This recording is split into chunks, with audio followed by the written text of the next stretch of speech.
ക്രൈസ്തവ വിശ്വാസത്തിന് സാക്ഷ്യം വഹിക്കാൻ വലിയ വില നൽകേണ്ടി വന്ന ഒഡീഷയിലെ കാണ്ടമാൽ മണ്ണിൽ 2 കപ്പൂച്ചൻ സന്യാസികൾ കൂടി വൈദികരായി അഭിഷിക്തരായി. ലിയോൺ ബാർവ, സഞ്ജയ് നായിക് എന്നീ കപ്പൂച്ചൻ സഹോദരങ്ങളാണ് കാണ്ടമാലിലെ സെന്റ് പോൾസ് ദേവാലയത്തിൽ വെച്ച് പൗരോഹിത്യം സ്വീകരിച്ചത്. കാണ്ടമാലിലെ ക്രൈസ്തവർ നേരിട്ട ആക്രമണങ്ങളുടെ വേദനകൾ നിലനിൽക്കുന്ന സാഹചര്യത്തിൽ ഈ പുതിയ ദൈവവിളി അതിജീവനത്തിൻ്റെയും പ്രത്യാശയുടെയും പ്രതീകമായി മാറുന്നു. അതേസമയം സംഘർഷഭരിതമായ സൗത്ത് സുഡാനിൽ നടന്ന മറ്റൊരു തിരുപ്പട്ട ശുശ്രൂഷയിൽ മെത്രാൻ അലക്സ് ലൊദായവും നവവൈദികർക്ക് നൽകിയ സന്ദേശം പൗരോഹിത്യത്തിൻ്റെ ഗൗരവത്തെ ഊട്ടിയുറപ്പിക്കുന്നതായിരുന്നു.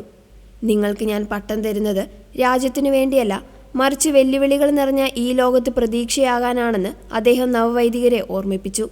വൈദിക ജീവിതം എന്നത് സുഖസൗകര്യങ്ങൾക്കായുള്ള ഒന്നല്ല, മറിച്ച് കഷ്ടപ്പെടുന്നവരുടെ ഇടയിൽ ക്രിസ്തുവായി ജീവിക്കാനുള്ള വിളിയാണെന്ന് അദ്ദേഹം പറഞ്ഞു.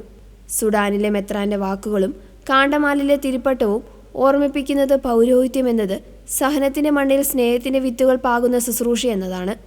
ജനങ്ങളെ ക്രിസ്തുവിലേക്ക് നയിക്കുന്നതിനൊപ്പം അവരുടെ സങ്കടങ്ങളിൽ കൂടിയായിരിക്കാനാണ് വൈദികർ വിളിക്കപ്പെട്ടിരിക്കുന്നതെന്ന് Cuttack Bhubaneswar arch bishop John ബർവേയും ചൂണ്ടിക്കാട്ടി.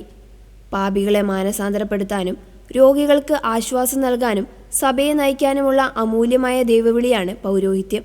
ലോകത്തിന്റെ വിവിധ ഭാഗങ്ങളിൽ പീഡനങ്ങൾക്കിടയിലും പൗരോഹിത്യം സ്വീകരിക്കാൻ യുവാക്കൾ മുന്നോട്ട് വരുന്നത് സഭയുടെ ജീവചൈതന്യത്തിന്റെ തെളിവാണ്.